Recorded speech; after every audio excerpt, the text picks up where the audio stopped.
So I arrived in Gaza the first day of the ceasefire, August 26th. People were finally safe again. And that first day we went out with our team into the border area. There was rubble on the street. You saw the dead animals lying everywhere. People were running out onto the street. We were the first people to move so soon after the conflict to these sensitive areas. And we got to the border area where we work. This is where most of the agricultural land in Gaza. It's a crowded little place, but most of the land is there.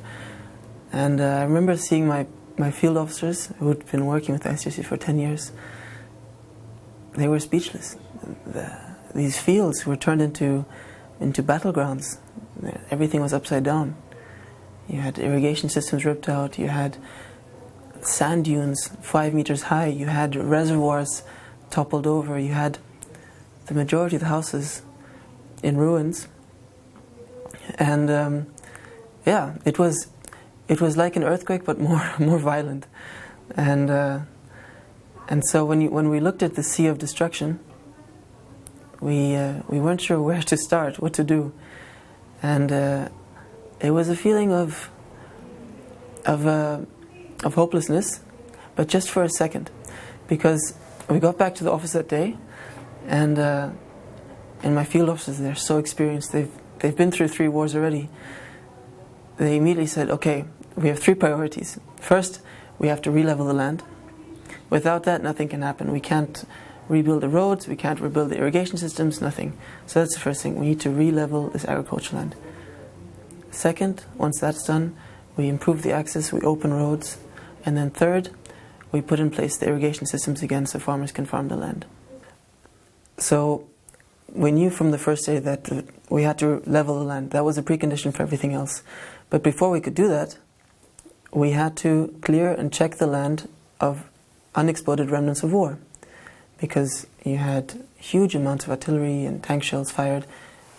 Many of them, the UN estimates up to 10% of them didn't explode. So these fields were littered with this ammunition lying around, and it was dangerous for us to work. So we worked together with our colleagues from the WEC department, experts in these things, and we set up a system together with the local authorities and with the Israeli army to be able to clear the land. We also did mine risk education sessions with farmers, with the bulldozer drivers, and within several weeks we managed to clear the land, and then we could start with the bulldozers. And I remember the first day that after this 4 or 5 weeks, it seemed like a lifetime, that the bulldozers started working. It was 6 in the morning, the sun was coming up, and I remember these 8 bulldozers following our ICRC car, and they started turning these huge sand dunes and just making everything flat again. It sounds so simple, and I guess that's every boy's dream to watch these big bulldozers driving around, but they moved so quickly. And so for the next 2 months, we had 24 bulldozers working from sunrise to sunset every single day.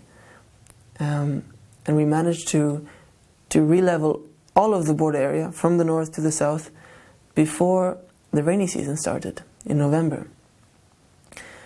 And yeah, that meant, of course, that farmers wouldn't have to miss another season.